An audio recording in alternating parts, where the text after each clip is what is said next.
વાલા મિત્રો, જય સિયારામ. હું દુષ્યંત પાઠક શ્રી હનુમાનજી દાદાની અસીમ કૃપાથી એક નવા વિડીયો સાથે આપની સેવામાં હાજર છું. તો વાલા મિત્રો, આજનો ઉપાય આ વિષયની અંદર તારીખ છે 2 માર્ચ 2026 અને સોમવારનો દિવસ.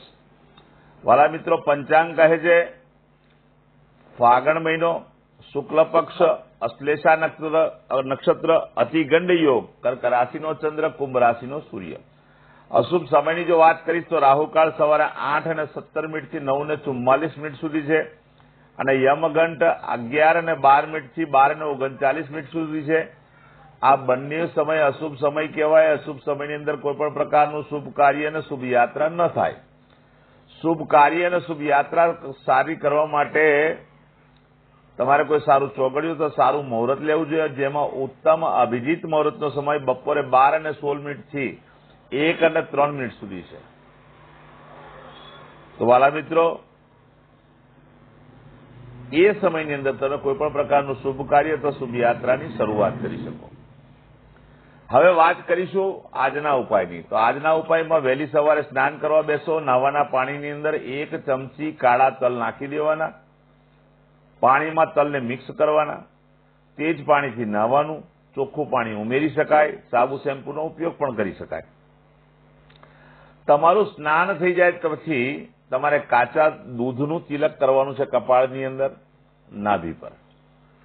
ત્યાર પછી આ જગ્યાએ દૂધ લગાડવાનું છે જમણા હાથના નીચેના ભાગે અને 2 હાથથી આ રીતે ઘસવાનું છે ગરમ થતા સુધી.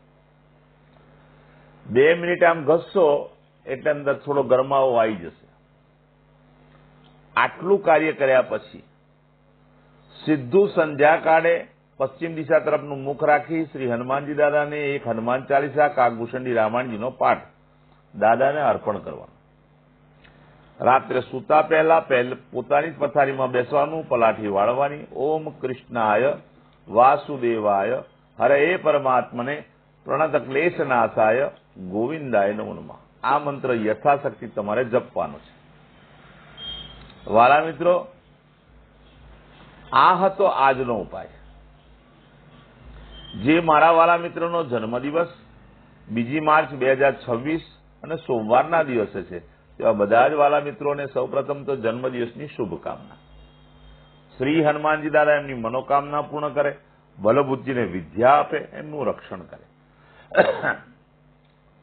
ઉપાયના ભાગરૂપે મેં કહ્યું તે પ્રમાણે સ્નાન કરવાનું. મેં કહ્યું તે પ્રમાણે જ તમારે દૂધનું તિલક કરવાનું. ત્યાર પછી ગૌશાળામાં જવાનું. ગાયોને લીલું ઘાસ અથવા ઘાસનું દાન આપવાનું અથવા તમારે ઘેર જે ભોજન બનાવ્યું હોય તે ગાયોને અર્પણ કરવાનું. અને ત્યાર પછી સંધ્યાકાળ થાય, સૂર્યાસ્ત પછી દૂધ અને પૌવા, તમારે દૂધ અને પૌવા નાના નાના બાળકોને આપવાના છે.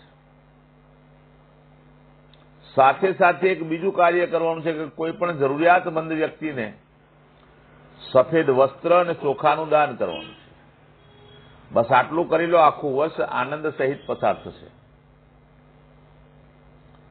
જે મારા વાલા મિત્રની મેરેજ એનિવર્સરી 2 માર્ચ 2026 સોમવારના દિવસે છે, તેવા બધા જ વાલા મિત્રોએ સવારે સ્નાન કરવાનું, વડીલોના ચરણ સ્પર્શ કરવાના, આશીર્વાદ મેળવવાના. ત્યાર પછી ગૌશાળાએ જવાનું. ગાયોને લીલું ઘાસ, ઘાસનું દાન આપવાનું અથવા પોતાના ઘરે જે ભોજન બન્યું હોય તે ગાયોને આપવાનું. ત્યાર પછી કોઈ પણ અનાથાશ્રમમાં, વૃદ્ધાશ્રમમાં જરૂરિયાતમંદ વ્યક્તિને, કોઈ પણ દેવસ્થાને અથવા કોઈ પણ બ્રાહ્મણને ચોખાનું, ગોળનું, ઘીનું અને તુવેરની દાળનું દાન કરવાનું છે. આટલું જ કરી લો. ભગવાનની કૃપાથી આખું વર્ષ આનંદ સહિત પસાર થવાનું છે. તો વાલા મિત્રો, મારા બધા જ વિડીયો યુટ્યુબ પર હોય છે. મારી યુટ્યુબની ચેનલ છે જેનું નામ છે દુષ્યંત પાઠક. મારી ચેનલને સબસ્ક્રાઇબ કરો અને બેલ આઇકન દબાવવાનું ભૂલતા નહીં. હું નિયમિત એક વિડીયો આજના ઉપાયનો મૂકું જ છું. જો તમે બેલ આઇકન દબાયો હશે તો તરત જ તમારા મોબાઈલ ઉપર નોટિફિકેશન આવી જશે અને તમે વિડીયો તરત જ જોઈ શકશો. તો મારી ચેનલને સબસ્ક્રાઇબ કરવાનું ભૂલતા ના અને બેલ આઇકન દબાવવાનું પણ ભૂલતા ના. મારું ફેસબુક અને મારી ઇન્સ્ટાગ્રામનું પેજ છે, એનું નામ પણ દુષ્યંત પાઠક જ છે.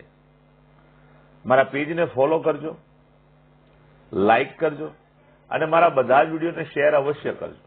કોઈ જરૂરિયાતમંદ સુધી આ વિડીયો પહોંચી જાય અને એ મૂંઝાયેલો વ્યક્તિ મારો વિડીયો જોઈને ઉપાય કરશે તો ભગવાન એના પર કૃપા કરશે. તો વાલા મિત્રો, નિયમિત એક વાત હું કહું છું કે આ બધા જ ઉપાય જે હું બતાવી રહ્યો છું એનું પરિણામ 24 કલાકમાં મળતું નથી. નિયમિત ઉપાય કરવાથી તમારા ગ્રહો બેલેન્સ થાય છે અને ત્યાર પછી વાલા મિત્રો સફળતા જોવા મળે, સંઘર્ષ ઓછો થાય. નવા વિડીયોમાં ફરીથી મળીશું. આપ સૌને મારા જય સિયારામ.